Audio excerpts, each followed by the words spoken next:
Hello, friends. This is Dave Hurwitz, executive editor at ClassicsToday.com, here with a review of a marvelous new release on the Ondine label, featuring the last works, really the last works, unless, well, we never know, do we? Because when a composer dies, it doesn't mean anything anymore. In fact, it can actually be the beginning of something, of more works, new material, who knows? But in this case, I think we're really at the end of the Finnish composer Eino Juhani Rautavaara. Wonderful composer, terrific guy. And it looks like the end. Mostly works for violin and orchestra, and extremely lovely they are. Let me tell you what's on the disc, and you can decide what you want to do with it. First of all, it features, Simone Lamsma, violin, in most of the works, that is, because one of them is just a symphonic work, and the Malmö Symphony Orchestra under Robert Trevino, who, as we already know, has made some splendid recordings for the Ondine label, including Meriscapes, which had some really cool stuff in it, and I did a little video about it. Oh, it's really cool. Anyway, let's talk about what's on here. There are 4 works. And they are, first of all, the Fantasia for violin and orchestra. Ooh, let's do this one. From 2015. I can read them off of here. There we go. That looks better. Which is 12 minutes and 34 seconds of general loveliness. Now, late Rautavaara, he evolved a very, very characteristic style for his late works, a neo-romantic sort of style, the contemporary neo-romantic, I don't know, whatever you want to call it. It's quite beautiful, very dreamy, somewhat soft-edged, widely spaced string chords, and you know instantly who it is. You really do. And no matter how gnarly the harmony sometimes gets, it's fundamentally lyrical and just marvelous music. Next is a little orchestral prelude called In the Beginning.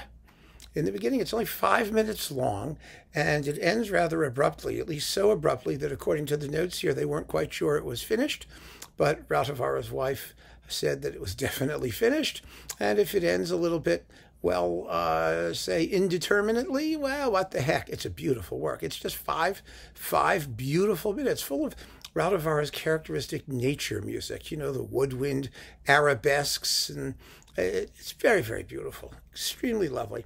Next, we get 2 Serenades from 2016 and 2018. Rautavaara died in 2016, so the 2018 part might be a little difficult. Turns out that Kalevi Aho, that wonderful, handy-dandy Finnish composer who's written tons of his own music and tons of everybody else's music in Finland, was on hand to finish them. And he did a perfectly fine job. He's an excellent composer in his own right and a fabulous finisher. He does wonderful work with everybody else's stuff, too. They seem to be able to call on him to do just about anything when it comes to handling incompleteness. I mean, he's like the Finnish mythological god of completion, because whatever he touches gets finished. That's what happens. It would be ironic if he passed away leaving things unfinished, wouldn't it? But anyway, he finished them. They're 2 serenades. They're quite attractive. And, all of this stuff is very, very beautifully played. It's fine. But the highlight of the disc is this little piece called Lost Landscapes that was completed in 2015, and it was arranged for violin and orchestra from a chamber original. And I have to say, these are wonderful, wonderful pieces. It's 24 minutes and 4 movements. It's really a violin concerto length type piece. And it's a musical reminiscence of 4 important locations in Rautavaara's own life. And the nice thing about this piece is not that it sounds anything like the locations in question. They're very personal evocations of the feelings that he had for them, but rather that there's more contrast built into it. It's not just dreamy, floaty stuff. I mean, it dreams and floats. I mean, it certainly does, but it also has a little bit more movement and fiber in a couple of the movements. And the movements are Tanglewood, some of you have been there, the Boston Symphony's summer home in Lenox, Massachusetts, where Rautavaara worked with, among other people, Leonard Bernstein and whatnot. You know, Rautavaara was given a recommendation by Sibelius to get a scholarship to study in the U.S., and he wound up at Juilliard in Manhattan. So he was in the United States for quite a bit of his early career. Next is Ascona, and then Rainergasse 11 in Vienna.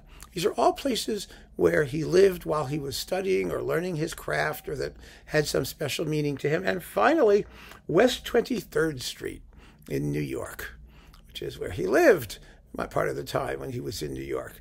And so these four brief movements, well, they run not so brief. They're 7, 7, 6, and 2.5. Make for a marvelous little four-movement concerto, which, as I said, is extremely well played by Simone Lamsma and the Malmö Symphony Orchestra under Robert Trevino on the Ondine label. So if you're looking for some really attractive music for violin and orchestra, or you enjoy Rautavaara generally, and I really do recommend that you should enjoy Rautavaara generally. He's a very generally enjoyable composer who's written some tremendously fabulous music, of which we'll discuss more. We've talked about some already. I mean, we talked about Cantus Arcticus, which, if you don't know, the concerto for taped bird sounds and orchestra, is just one of the great 20th century works, and one of the very few to incorporate taped sounds successfully in a completely harmonious artistic organism. So Rautavaara knew what he was about. And it's very nice to know that the end, when it came in 2016, was not quite as final as we thought it was. Congratulations to all those involved in this lovely, lovely disc. I enjoyed it very much, and I suspect you will too. So keep on listening, friends. Take care.